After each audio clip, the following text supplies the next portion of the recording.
다음은 박은정 위원님 질의 순서입니다. 네. 5번입니다. 법원행정처장님, 오늘의 처장님의 태도는 매우 충격적입니다. 지난 2025년 5월 1일 대통령 후보에 대한 판결에 대해서 국민들이 판단하실 거다. 아까 그렇게 말씀하셨는데, 국민이 이미 판단했어요. 그것이 사법 쿠데타라고요. 그래서 국민이 선택했습니다. 지금 그 대통령 선거에서요. 그러면은 그 이례적인 판결, 말도 안 되는 모든 절차들을 다 무시한 그 판결에 대해서 반성하고 오셨어야 돼요, 여기에, 이 자리에. 그런데 오셔가지고 아무런 반성 없이 반성하지 않으면서 그렇게 답변하시는 건 국민을 무시하는 처사입니다. 반성하지 않는 사법부에 대해서 국민들은 냉정하게 판단할 겁니다. 조희대 대법원장을 대법원장으로 인정 안 해요. 많은 국민들이요, 지금. 그런 국민들의 분노에 대해서 처장님께서는 지금 그 법원을 대표해서 이 자리에 나와 계신 거잖아요. 그런데 그런 답변하시면 어떡합니까? 이게 지금 민주당 의원들이라서 지금 분노하는 게 아니에요. 국민들이 분노하는 겁니다. 그리고 지금 국민들하고 싸우시겠다는 겁니까? 그 판결이 얼마나 말도 안 되는 판결이었는지 대통령 후보가 없어질 뻔한 겁니다. 그 후에 국민의힘의 그 우스꽝스러운 양상들 보세요. 후보를 바꿔치기 하고 민주당 대통령 후보가 없어졌으면은 저 당에서 누가 됐겠습니까? 그러면은 내란을 옹호하는 그런 대통령 후보가 국민의힘에서 나와가지고 이 나라가 어떻게 됐겠습니까? 반성을 하셔야 돼요. 그런데 지금 법원이 지기현 판사가 형사소송법을 정면으로 위반해서 내란 수계를 풀어주더니 우인성 판사는 지금 김건희에 대한 재판에서 공범들에 대한 확정된 판결하고 정면으로 배치되는 판결을 했습니다. 공소시효와 관련해서요. 그리고 나서 또 어제는 충격적인 발언을 하더라고요. 특검법에 6개월 내에 재판을 끝내야 된다는 그 법을 정면으로 본인이 위반하겠다. 특검이 신속하게 재판해달라고 하니까 그런 거 왜 물어보냐. 6개월 내에 재판하지 않아도 되는 겁니다.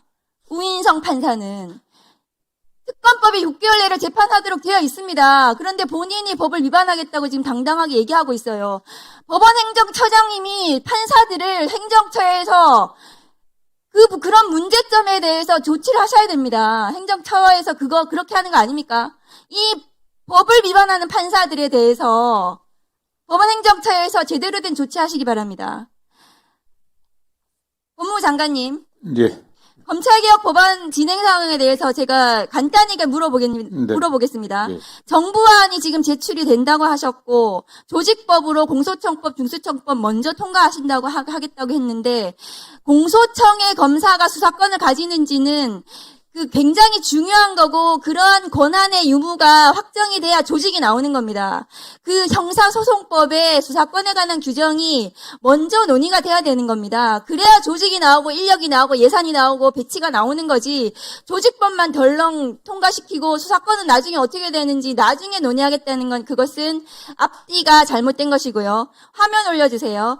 최근에 대통령 신년 기자회견에서 공소시효 이틀 남겨두고 송치하는 경우에 예외적 보안 수사권에 대해서 말씀을 하셔서 수사 준칙이라는 게 있습니다. 검경 상호 협력에 관한 준칙에 공소시효 어떻게 검경이 협력하는지 규정이 되어 있어요. 검찰에서 공소시효 이틀 남겨두고 송치하는 사례가 없어요, 실무적으로. 제가 있냐고 물어봤더니 검찰이 자료가 없다고 했습니다. 저한테 자료 못 내놓고 있습니다. 그런데 대통령이 저렇게 말씀하셔서 그런 사례가 설사 있다 하더라도 저렇게 협력해서 실무적으로 처리하고 있습니다. 다음 보여주세요. 보안수사 요구를 하는 경우에 추안이라는 제도가 있습니다. 다음 거 보여주세요. 추안이라는 건 뭐냐 하면 저렇게 기록이 왔다 갔다 하지 않고 기록이 검찰에 있는 상태에서 킥스 통해가지고 저 별지 추안 요구서에 따라서 공소시효 만일에 이틀 남겨둔 사건이 만일에 있더라도 저 추안 요구서에 검사가 질의서를 붙여서 그대로 킥스로 내일 보내면은 경찰이 수사해서 몇 시간 내로 보내줄 수 있습니다. 경찰이 저 사건을 기소하겠다고 보냈기 때문에 저 수사를 경찰이 제일 잘하는 거예요.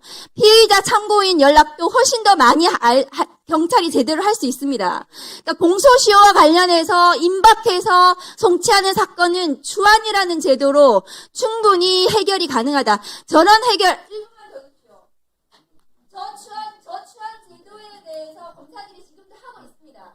그러면 공소시효 임박하는 사건에 대해서 검사들이 그런 사례도 없지만 그런 보안 수사권이 반드시 검사가 행사하지 않더라도 해결할 수 있는 해결책이 있습니다. 그런데 장관님께서 그 자리에 앉으셔가지고 검사의 보안 수사권을 행사해야 되는 이유로 공소시효 임박 사건을 말씀하시면 안 되고 수사기소 분리라는 검찰 개혁 법안을 통과시키는 데 있어서 그러면 제도적으로 무엇을 보완해야 되는지를 개혁적인 검사 인사를 통해서 개혁적인 검사들하고 그 제도적인 보완책을 장관님께서 마련하셔야 됩니다. 장관님께서 검사들을 대변하라고 그 자리에 계시는 게 아니고요.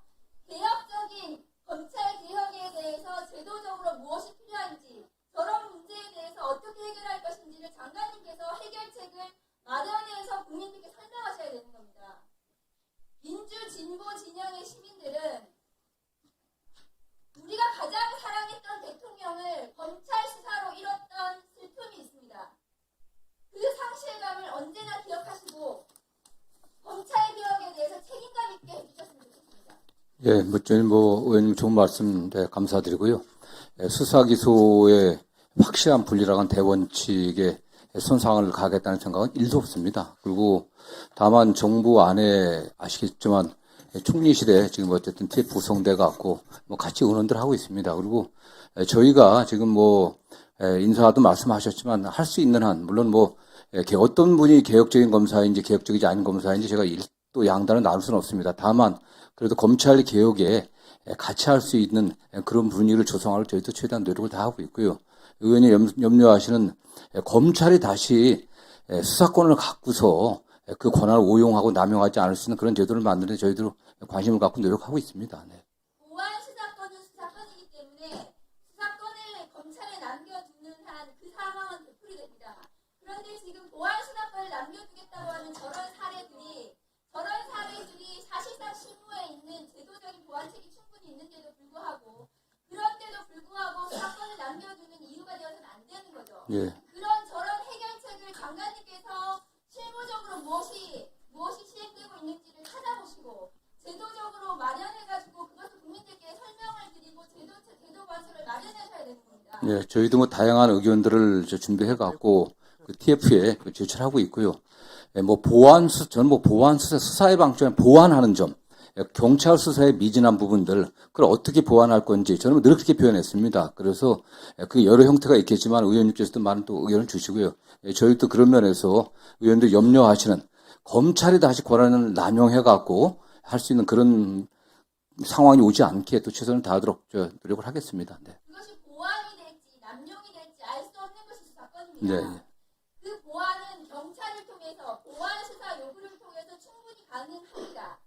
그렇게 가능한 제도적인 장치들을 장관님께서 마련해야 되는 것이 국민 주권 정부의 검찰 개혁을 하는 장관님의 역할입니다. 일단 저희들도 의견을 내고요. 일단 경찰이나 어쨌든 정부 안에서 여러 가지 또 교수들하고 자문단하고 같이 논의를 좀 더 진척시키도록 하겠습니다.